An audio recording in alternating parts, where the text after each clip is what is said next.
बच्चों, आपका आज का हिंदी कार्यपत्रक नंबर 25 कक्षा 10 दिनांक 31/8/2020। ये जो गद्यांश दिया गया है इस कार्यपत्रक में आपको, ये यशपाल जी द्वारा एक लिखित व्यंग्य है, लखनवी अंदाज। इस पाठ से एक गद्यांश दिया गया है और उसी पर आधारित कुछ प्रश्न पूछे गए हैं। तो गद्यांश पर आधारित प्रश्नों का उत्तर देने से पहले हमें उसको ध्यानपूर्वक पढ़ लेना चाहिए। तो अब हम पढ़ लेते हैं इसको ध्यान से। बच्चों, जैसा कि आप जान चुके हैं कि लखनवी अंदाज पाठ यशपाल जी द्वारा लिखित एक व्यंग्य है। व्यंग्य का अर्थ बच्चों यहाँ पर है, मैं आपको समझाती भी चल रही हूँ गद्यांश। तो व्यंग्य का अर्थ हालांकि पहले ही कार्यपत्र में बता चुकी हूँ, फिर भी बता रही हूँ आपको। व्यंग्य यानी किसी भी गंभीर मुद्दे को, सीख देने वाली बात को हल्के फुल्के अंदाज में कहना, कि सामने वाले व्यक्ति जिसको आप सिखाना चाहते हैं, सीख देना चाहते हैं, उसको सीख भी मिल जाए और वो बुरा भी ना माने। जैसे कि पुराने टाइम में या आज भी कुछ लोग यदि अपने साथ वाले को कुछ बात बताना चाहते हैं तो वो उसको सीधे सीधे डायरेक्ट नहीं कहेंगे। उसको कहते हैं ना, एक कहावत आपने सुनी हो अपने घर में बड़ों के मुँह से, कभी आरसी पारसी डालकर कहना। सीधे नहीं कहना कि तुमने ये गलती कर दी तो तुम्हें ये नहीं करनी चाहिए थी। नहीं, वो सीधे ऐसे नहीं कहेंगे, वो घुमा फिरा के बात को कहेंगे हल्के फुल्के अंदाज में, ताकि सामने को आपको पता भी चल जाए कि आपकी क्या गलती है, उसे आप चुपचाप सुधार भी सको। ठीक है। व्यंग्य यानी किसी गंभीर बात को हल्के फुल्के मजाकिया लहजे में इस तरह से कहना कि सुनने वाले को बुरा भी ना लगे और उसको उस तक वो बात का सार पहुंच भी जाए। इस पाठ में लेखक ने समाज में व्याप्त का अर्थ होता है फैले हुए, दिखावेपन की प्रवृत्ति यानी आदत। ठीक है। दिखावापन यानी तुम्हारे पास जो नहीं है तुम दिखाओ सबको कि हाँ हम अच्छे हैं या हम बहुत अमीर हैं, ये दिखावा होना। कि प्रवृत्ति पर कटाक्ष किया है। कटाक्ष वही मजाक, व्यंग्य, ताना। इस संदर्भ में एक लखनऊ के नवाब का उल्लेख करते हुए उन्होंने रेल यात्रा की एक घटना का वर्णन किया है। बच्चों, ये कहानी जो है बड़ी मज़ेदार है। आप अपनी पाठ्य पुस्तक से इस कहानी को ज़रूर पढ़िए, बहुत मज़ेदार है, सीख भी मिलेगी और मज़ा भी आएगा। इसी पाठ का एक अंश यहाँ दिया जा रहा है, इसे ध्यानपूर्वक पढ़िए और पूछे गए प्रश्नों के उत्तर लिखिए। ठीक है, हम गद्यांश पढ़ लेते हैं बहुत ध्यान से। गाड़ी छूट रही थी। सेकंड क्लास के एक डिब्बे को खाली समझकर ज़रा दौड़कर उसमें चढ़ गए। लेखक ने की गाड़ी छूट रही थी तो उन्होंने क्या करा, ट्रेन में कई प्रकार के डब्बे होते हैं, सेकंड क्लास, थर्ड क्लास और फर्स्ट क्लास के डब्बे होते हैं। तो ज़रा दौड़कर उसमें चढ़ गए। अनुमान के प्रतिकूल डिब्बा निर्जन नहीं था। मतलब लेखक को ये अंदाज़ा था, अनुमानित अंदाज़ा था कि डिब्बा बिल्कुल खाली होगा शायद, लेकिन ऐसा नहीं था। उनका अंदाज़ा सही नहीं निकला।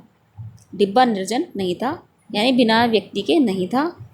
एक बर्थ पर लखनऊ के नवाबी नस्ल के एक सफ़ेदपोश सज्जन बहुत सुविधा से पालथी मारे बैठे थे। यानी लखनऊ उन्होंने देखा कि बर्थ बोलते हैं, इसकी सीट को बोलते हैं बच्चों, ट्रेन की सीट को।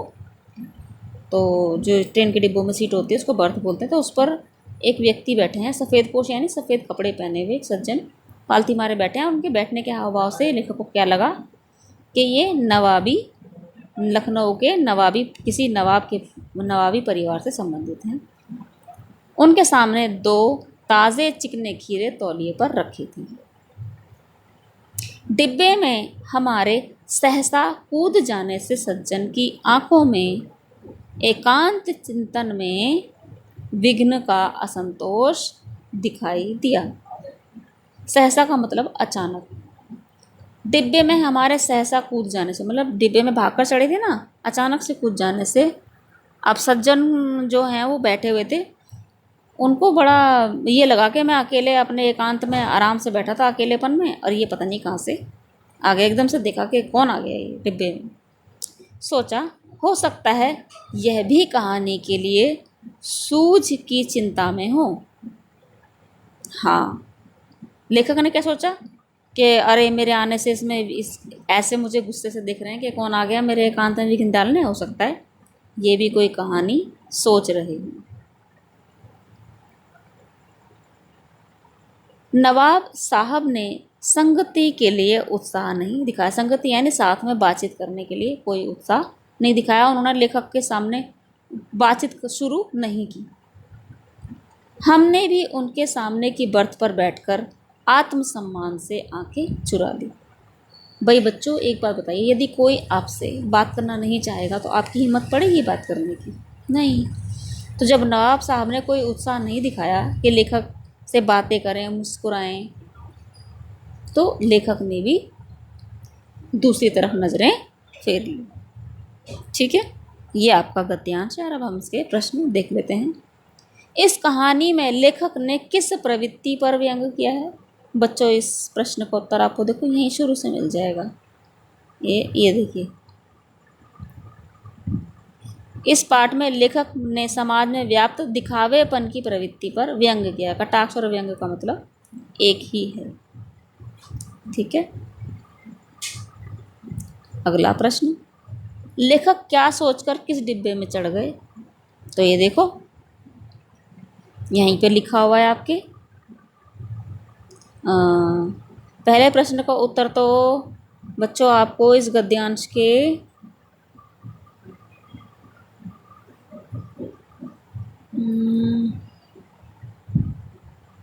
गद्यांश जो पहले लिखा हुआ है ना बच्चों, ये ऊपर वाला पैरा, इसमें ऊपर वाले पैरे में पहली लाइन में ही है पहले का उत्तर। ठीक है, पहली में भी है, फिर दूसरी में तो बिल्कुल क्लियर आंसर है आपका। तो इस कहानी में पहले का उत्तर होगा। इस कहानी में लेखक ने समाज में व्याप्त, देखो दूसरी लाइन में आ रहा है, ये बड़ा कर देती हूँ मैं, समाज में व्याप्त दिखावेपन की प्रवृत्ति पर कटाक्ष किया है या व्यंग किया है। ठीक है बच्चों, पहले प्रश्न का उत्तर ये है। दूसरा प्रश्न है, लेखक क्या सोचकर किस डिब्बे में चढ़ गए? तो देखो ये जहाँ से गद्यांश शुरू हो रहा है आपका, ये मैं आपको स्क्रीन ऐसे कर देती हूँ। ये सेकंड क्लास के डिब्बे में लेखक क्या सोचकर चढ़े गए कि खाली समझ कर, सेकंड क्लास के डिब्बे को वो खाली समझकर उस डिब्बे में चढ़ गए। डिब्बे में चढ़ते ही लेखक ने क्या देखा? तो ये देखो, यही गद्यांश की दूसरी लाइन में है। डिब्बे में चढ़ते ही लेखक ने ये देखा कि एक बर्थ पर लखनऊ के नवाबी नस्ल के सफ़ेद पोश सज्जन बहुत सुविधा से पालती मारे बैठे थे। तो आप इसको अपनी भाषा में लिखेंगे, अपने शब्दों में लिखेंगे। डिब्बे में चढ़ते ही लेखक ने देखा कि बर्थ पर एक व्यक्ति बैठे हैं जिन्होंने सफ़ेद कपड़े पहने हुए हैं और वो देखने में लग रहे हैं किसी लखनऊ के किसी नवाबी परिवार से संबंधित हैं। अपनी भाषा में लिखना बेटा। तीसरा प्रश्न हो गया हमारा। चौथा गतिविधि का है। उपरोक्त गद्यांश में जहाँ आपको लगता है कि इस पंक्ति में कटाक्ष या व्यंग्य किया गया है, उन पंक्तियों को की पहचान करके लिखना है।